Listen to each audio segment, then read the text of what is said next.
I think it's important for attorneys to be diligent about reviewing these settlement and release agreements that get sent out. Could not agree more. So many attorneys yeah. go, "Oh, we got the settlement, just sign it." So, yeah, no, yeah. no, you got to read those Oh things. yeah, oh yeah. The releases they include are so broad, and then you and I have discussed now many times the confidentiality provision and the effect that it can have for taxation purposes later on. Yeah. And you always love to bring up the Dennis Rodman case. Yeah.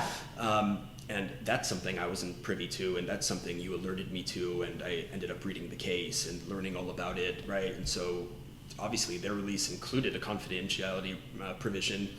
And based on our discussion, I went back and said, you either have to pay for this separately, right? Additional consideration. Right. We need a separate amount for confidentiality, or you need to remove it. And they ended up removing it. Because I'll let you talk about kind of the impact of confidentiality provisions. Well, I mean, it's what you said, right? Because personal injury generally, and we're not tax experts, but Right. generally you get a personal injury recovery, it's not taxable.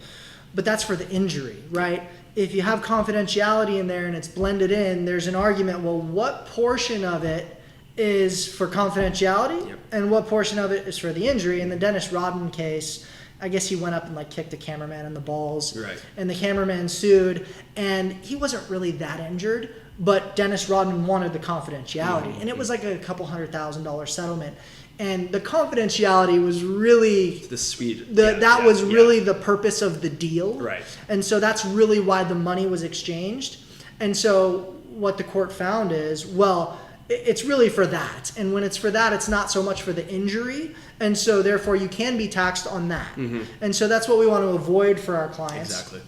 But it's amazing. A lot of times, and if you let the insurance companies and the defense get away with it, they'll put stuff in there. Yep.